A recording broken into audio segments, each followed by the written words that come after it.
De retour sur ce plateau, le président français Emmanuel Macron en tournée en Afrique de l'Est. Il a même été au siège de l'Union africaine. L'agenda de cette tournée dans cette émission, nous en parlons toujours avec notre analyste de toutes les soirées et qui est en même temps enseignant dans les universités. Et voilà, Idrissa Condé, vous avez suivi, vous êtes en train de suivre quand même cette actualité avec nous. Emmanuel Macron qui va dans des pays qui ne sont pas forcément des pays francophones, en Afrique de l'Est, pour justement une tournée. Quelle lecture justement de cette tournée aujourd'hui qui commence par la Djibouti, il passe par l'Éthiopie et aujourd'hui il est annoncé, il est déjà, disons, au Kenya. Je pense que c'est une visite historique en Afrique pour aller défendre les intérêts géopolitiques et géostratégiques de la France en Afrique.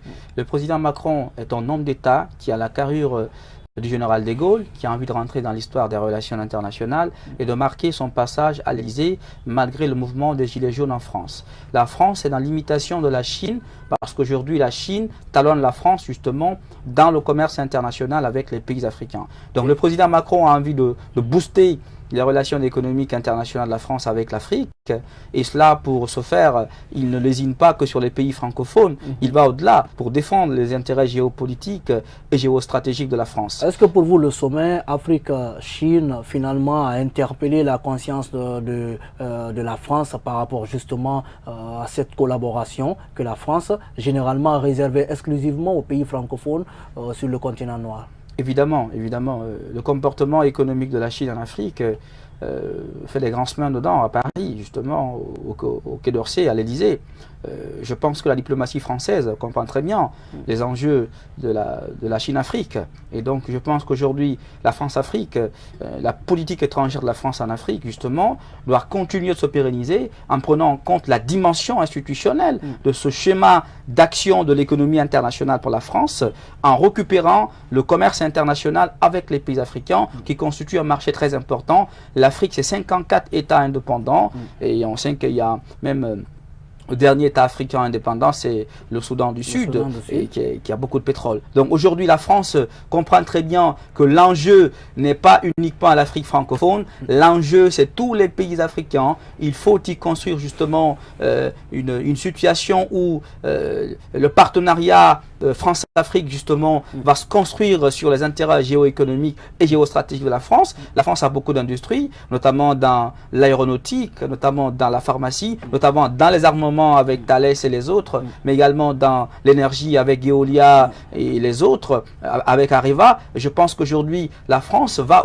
à la conquête justement de pays africains, notamment Djibouti et les autres. Je rappelle que par exemple, Djibouti, la Chine y a ouvert sa principale base militaire en Afrique.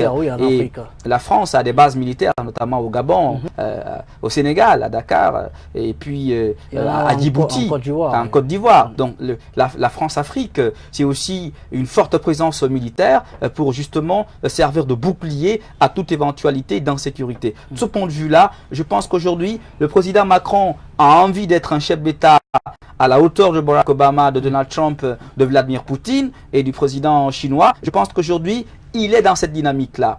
Il a des difficultés avec le mouvement des Gilets jaunes en France. On essaie justement d'écorcher sa mandature, mais il ne se contente pas de constater Est-ce une manière pour lui aujourd'hui de sauver son mandat? Évidemment, les contrats économiques qui seront signés en Afrique, croyez-moi, auront un impact sur le budget français, pourront donc augmenter les capacités d'absorption de l'économie française. Le président, quand même, est un inspecteur des finances sortant de l'ENA en 2004, ancien ministre des Finances.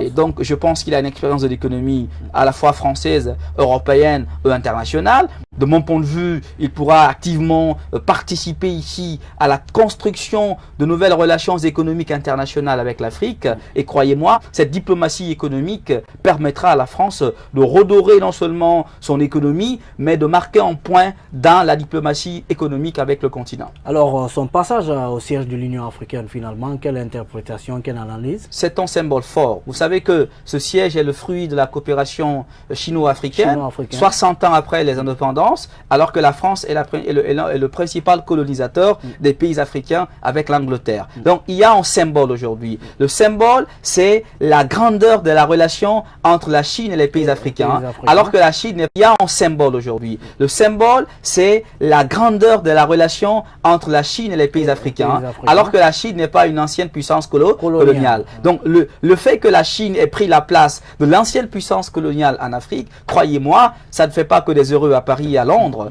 Donc il y a beaucoup de mécontentement. On essaye de reconquérir justement la place qu'avait la France dans la géopolitique africaine, dans la géostratégie africaine, et cela passe justement par une diplomatie économique, par une diplomatie sécuritaire et par une diplomatie politique pour permettre justement de redorer les relations économiques internationales. Est-ce que vous imaginez entre la coopération franco, disons, africaine? Oui, je pense qu'aujourd'hui, la France essaye d'aller vers tout le monde, d'accord? On ne se contente pas du discours classique de la France-Afrique avec les colonies francophones, avec l'OIF, l'Organisation internationale de la francophonie. On y va au-delà, on va au Kenya, on va à Djibouti, on va au Nigeria, on a vu Macron à Accra. Donc la France est à la conquête des 54 États africains. La France cherche justement ses intérêts dans tous les pays africains. La France cherche justement ses intérêts dans tous les États où il peut y avoir une relation économique avantageuse pour les deux parties, évidemment.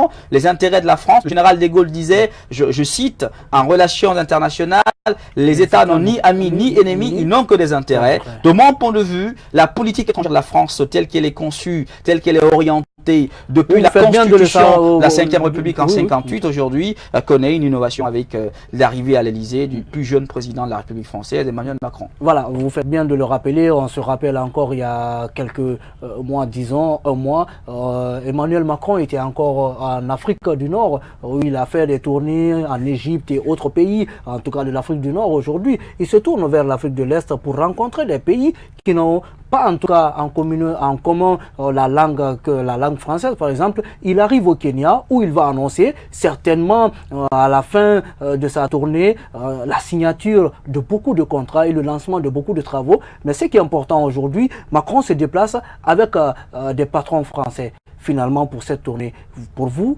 quel est l'agenda, disons, dissimulé ou bien caché dans ce déplacement? C'est les passations de contrats internationaux avec les patrons français, notamment le Club de Paris, notamment le MEDEF. Le MEDEF, qui est le plus grand patronat français. Donc je pense que le patronat français et les entrepreneurs africains trouveront justement un terrain d'entente justement pour planifier une politique de coopération économique fondée sur un intérêt mutuellement avantageux. Je pense que c'est très important. J'ai envie de dire qu'il est constant en relations internationales et en politique économique internationale que les patrons d'entreprise, quand ils travaillent ensemble, justement réussissent à monter des affaires économiques qui permettent justement à l'économie des deux pays de gagner fortement. On appelle ça le partenariat bilatéral ou multilatéral. Et ce partenariat économique bilatéral ou multilatéral, croyez-moi, a un impact sur la croissance économique, a un impact sur le produit intérieur brut et sur le produit national brut, qui sont des indicateurs de bonne santé économique en termes de finances publiques, en termes de droit budgétaire. Et j'ai envie de dire que le président Macron étant sortant de l'ENA, avec une formation en inspection des finances, qui connaît très bien ce que c'est que les finances, à la fois nationales et internationales, croyez-moi, au retour de cette tournée africaine, beaucoup de contrats seront signés avec les entrepreneurs africains et cela permettra à l'économie française de vendre à l'étranger. Et quand la France va vendre à l'étranger, elle fait rentrer énormément de devises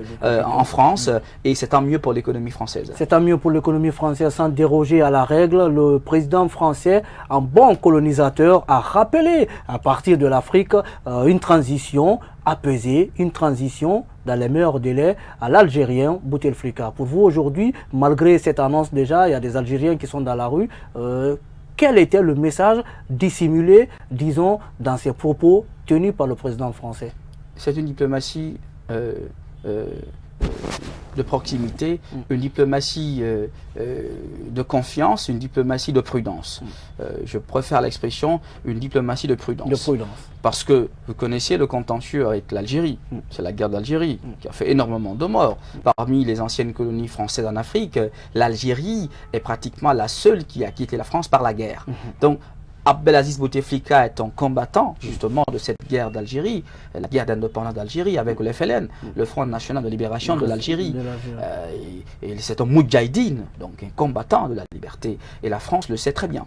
Macron le sait très bien parce qu'il a fait un stage justement à la fois à Abuja mais également à Alger. En tout cas, Macron, Hollande plutôt a fait un stage à Alger. Et donc, c'est connu de la diplomatie française, les intérêts économiques entre l'Algérie et la France. Donc, la France n'a pas voulu se mêler justement de ce qui s'est passé à Alger en termes de contestation populaire contre un éventuel 5e mandat pour le président Bouteflika. J'espère aujourd'hui que la France, en voyant l'évolution dynamique de la situation sociopolitique en Algérie, prend l'initiative justement de faire simplement des déclarations pour intimer au respect de la volonté populaire. C'est ce qui se passe. Voilà, une diplomatie prudente. Nous en parlons dans cette émission. Nous allons partir d'abord en pause. Juste après, on se retrouve pour continuer dans la dernière partie de cette émission sur le cas des États-Unis.